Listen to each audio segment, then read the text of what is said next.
E a gente fala agora, pessoal, com o André Pagliarini, professor de História e Assuntos Internacionais na Universidade Estadual de Louisiana. Professor, bem-vindo, viu? Obrigada por conversar com a gente aqui na CNN Brasil. Uma boa tarde. Boa tarde, muito obrigado pela oportunidade. Professor, as dúvidas são muitas nesse momento e gostaria de começar entendendo sobre o futuro da Venezuela. A gente acabou de ver as imagens ali de como é que está esse cenário agora, conversamos com os nossos repórteres também que estão espalhados ali pela região. E a dúvida, ela persiste. A gente acabou de noticiar também que os militares anunciaram apoio a Delcy Rodrigues como presidente interina. Portanto, como é que o senhor enxerga o cenário a partir de agora? Pois é, eu acho que qualquer pessoa que insiste que sabe o que vai acontecer nos próximos dias, meses, semanas e meses, não é verdade, porque o que se abriu, né, com essa intervenção é um caldo de incertezas, tanto pelo papel da oposição, tanto pelo papel dos Estados Unidos, que não se encerrou, né, com essa intervenção, muito pelo contrário. O presidente americano fala que o envolvimento dos Estados Unidos está só começando, né? que a gerência sobre a Venezuela vai acontecer a partir de Washington. Então, eu acho que nesse momento é de incertezas, é um momento de retórica muito elevada, mas eu acho que, na minha opinião, a gente tem que ter certos cuidados com armadilhas retóricas, né? Porque, feito a repórter falava, tem um monte de questões logísticas, de gerência mesmo no cotidiano das pessoas que precisam ser resolvidas. E a questão não é, hoje, na minha opinião, Maduro bom ou ruim. A questão não é essa. A questão que você coloca é sobre a gerência da América Latina e o papel dos Estados Unidos no hemisfério. Que, enfim, é um momento muito incerto nesse sentido. Professor, na verdade, a nossa analista Jussara Soares está com a gente aqui também e vou chamar a Jussara para também fazer uma pergunta e participar da conversa. Jussara. Professor, boa tarde. Obrigada aqui por nos compartilhar seus esclarecimentos. Professor, o Trump foi questionado por não ter consultado o Congresso para essa ação na Venezuela. Como o senhor avalia que isso vai impactar internamente para o governo dos Estados Unidos?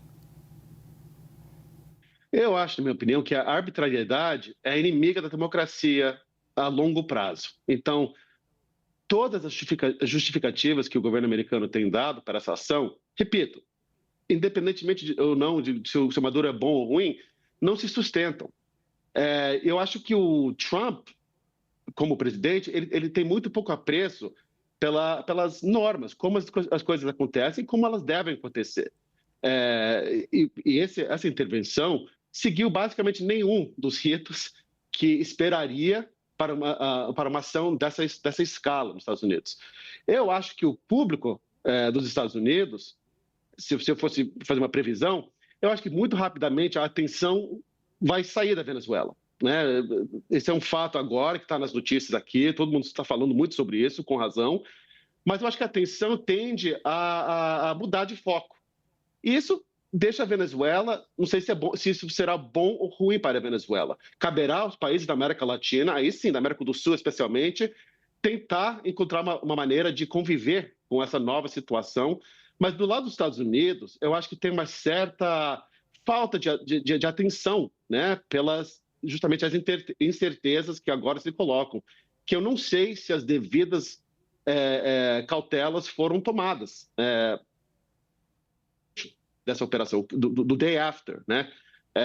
Eu não tenho muita fé nessa gerência dos Estados Unidos, mas vamos todos assistir, né? Como que vai desaguar essa operação nos dias, mas talvez mais importante que isso, nos meses e anos que vão seguir. Professor, como é que o senhor enxerga a relação agora dos Estados Unidos com Rússia e com China? Especificamente Rússia, a gente sabe que o presidente Donald Trump é parceiro, enfim, há bastante tempo já de Vladimir Putin. Tem algumas dúvidas com relação à relação deles recentemente, nos últimos meses, eles têm se aproximado, depois se distanciam. Donald Trump voltou a criticá-lo no dia de ontem, especificamente. Como é que fica essa relação a partir de agora, levando em consideração que Rússia e China eram os principais aliados da Venezuela? Eu acho que a discussão que se coloca entre especialistas é basicamente se há ou não um plano geopolítico maior, uma estratégia maior nessa intervenção.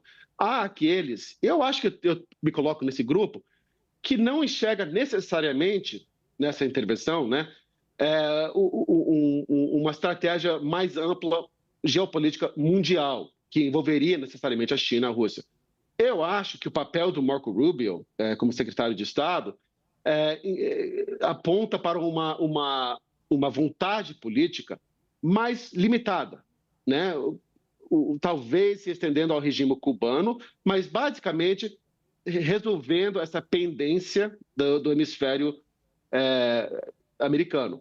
Mas tem outra leitura, justamente nessa direção que você coloca, que é, não, na verdade, o que nós estamos assistindo nesse pós-dia, né, é uma nova divisão mundial entre zonas de influência e que essa nova doutrina Monroe, essa nova asserção desse poder é outro capítulo nessa história que talvez comece com a invasão da Ucrânia, que é a Rússia se colocando, né, contra um vizinho, que esses Estados Unidos estaria jogando o mesmo jogo e haveria um entendimento geopolítico sendo instalado. De novo, eu acho que eu não sei se enxergo essa paciência estratégica, essa visão estratégica no governo americano, mas, enfim, de novo, uma intervenção dessa escala abre várias possibilidades de leitura. E, de novo, vamos ver em que direção o governo americano vai seguir, ou de envolvimento maciço, ou de intervir e depois, né, entregar a sorte à Venezuela. Professor, agora o Brasil participa da reunião da CELAC, que foi convocada, inclusive pelo Brasil, só que a gente já vê esse organismo bastante dividido, sem consenso, né? Principalmente por Argentina, Nicarágua e Paraguai. O quanto essa questão da Venezuela deve exacerbar essa diferença em organismos, esses organismos regionais, a exemplo da CELAC, e se o senhor tem alguma expectativa dessa reunião trazer algum resultado de fato, ou ao menos um posicionamento? Eu acho que, com certo distanciamento histórico, né, na próxima década, a questão do Brasil e Venezuela, a relação após a última eleição fraudada na Venezuela, vai ser um tema super importante para entender o Brasil. Eu acho, pelo que a leitura que eu faço e as reportagens que eu vejo, o Brasil vai repudiar essa ação, isso é esperado. A questão que se coloca é o grau de simpatia pela pessoa do Maduro, né? Se o Maduro receberá atenção pessoal na nota do Brasil e do CELAC. Pelo que eu entendo, a CELAC irá condenar a intervenção no solo venezuelano, mas não, isso eu acho interessante, não necessariamente expressar solidariedade pessoal com o Maduro.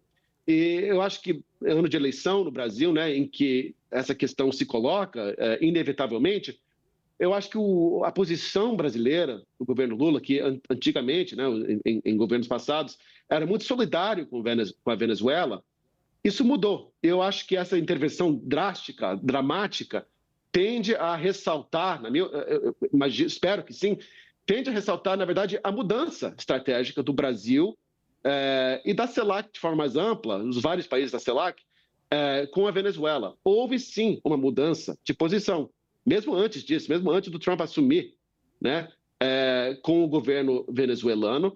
Eu acho que no que nós vamos ver esse desfecho da CELAC vai ser uma condenação à ingerência dos Estados Unidos, sim, claramente, podemos anotar agora, desde já, mas a discordância será com a pessoa do Maduro, e eu não antevejo assim, uma declaração de simpatia pessoal com o líder, mas sim com a ingerência dos Estados Unidos, que a preocupação é, né, que isso não é um desfecho, e sim talvez o primeiro capítulo de uma nova era intervencionista dos Estados Unidos. Professor, eu não sei se... Por favor, continue. Não, só para concluir, eu não acho que há esse apetite nos Estados Unidos por uma intervenção duradoura no hemisfério. Eu acho, na minha opinião, que o Trump queria uma coisa dramática desse estilo, quase hollywoodiano, para depois entregar a sorte à América do Sul. Mas, de novo, os líderes da América do Sul precisam ter cautela, precisam, né, imaginar vários cenários que se abrem. Então, eu acho que temos que acompanhar muito de perto a CELAC e o governo brasileiro, especificamente o que vão dizer sobre a situação do país da Venezuela, mas também do líder Maduro. Eu acho que vai haver uma separação nesses dois fatores. Professor, pessoal e estratégico. Eu queria pegar esse ponto que o senhor falava sobre esse apetite dos Estados Unidos em continuar agora comandando a Venezuela, justamente para entender a sua avaliação, e eu imagino que talvez os próximos passos de Donald Trump vão ter mais a ver com como que a população americana vai repercutir tudo isso ou não.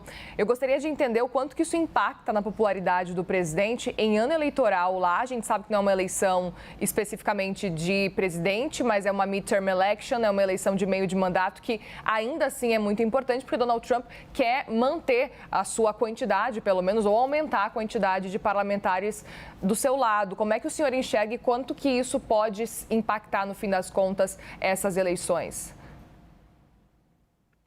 Pois é.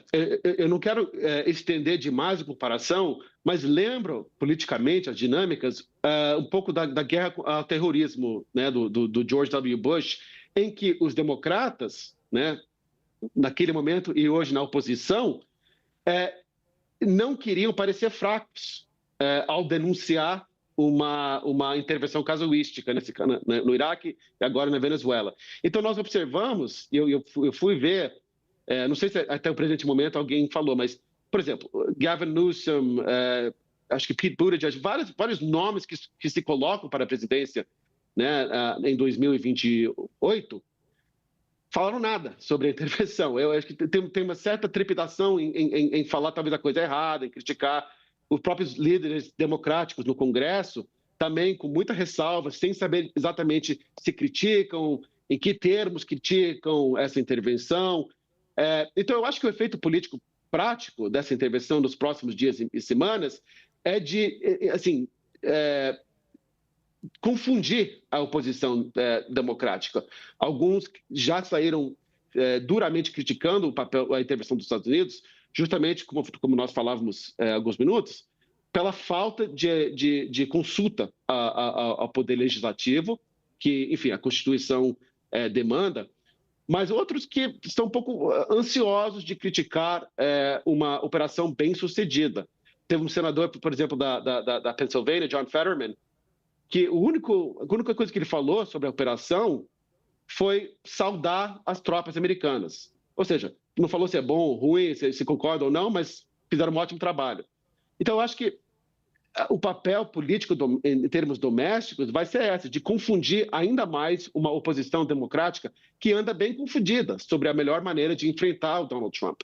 Agora, em termos assim, eleitorais do americano médio, repito, eu acho que até a eleição, né, no final desse ano, esse assunto da Venezuela, acredito, não estará assim, não será uma pauta muito quente na eleição. Sim, talvez como mais um exemplo de como o Trump ignora as normas institucionais, aí sim, mas eu acho que ele tende a refluir, né, o impacto dessa operação, mas não para a América Latina, não para a América do Sul, né, que também tem eleições, bom, pelo menos o Brasil, né, agora no final do ano. Então, eu acho que nós vamos enxergar, nos próximos meses, uma separação da atenção dada a essa questão.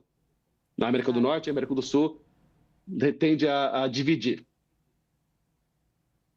Professor, o presidente Lula, né, estava buscando essa reaproximação com Donald Trump, conseguiu reverter a lei Magnitsky imposta ao ministro Alexandre de Moraes. Por outro lado, também vem negociando para avançar a retirada das tarifas aos produtos brasileiros. Ontem, o presidente Lula se posicionou contrário à ação, foi uma nota, né, ainda nas redes sociais bastante dura, ainda que não tenha citado diretamente Donald Trump. Como que o senhor avalia que fica a relação que está sendo recém-construída, né, entre Estados Unidos e Brasil nas pessoas de Lula e Trump?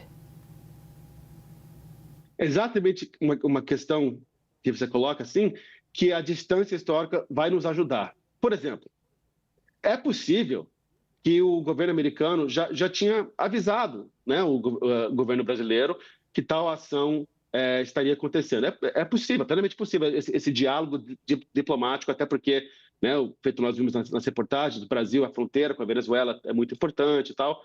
Então, não me surpreenderia, né, se o Brasil tivesse alguma noção de que algo assim poderia acontecer, até porque também, né, o posicionamento militar dos Estados Unidos na região já vinha, né, nas últimas semanas. Então, eu acho que o governo brasileiro tende a traçar um caminho muito cuidadoso.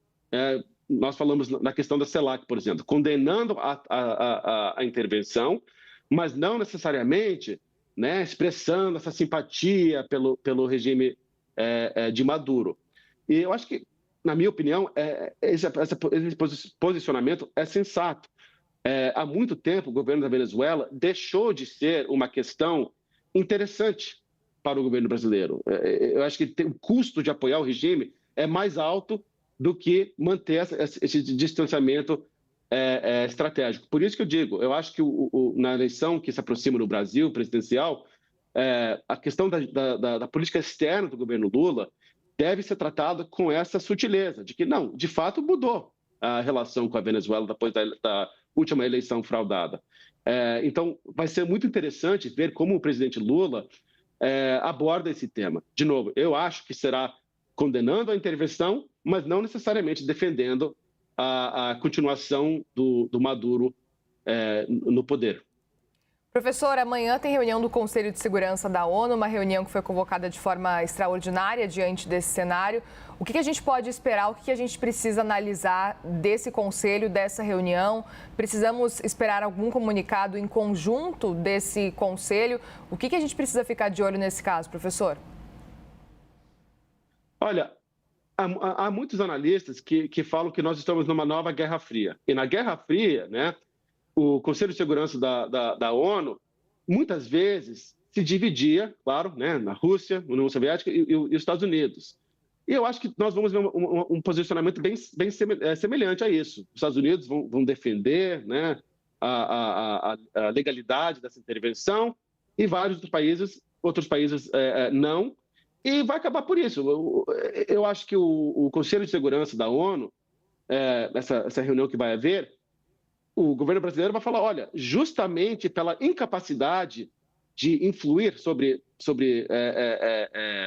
incidentes como esse, é que mostra como ele está fora, a ONU não está conseguindo contornar ou resolver as crises do mundo moderno, e por isso precisa ser repensado.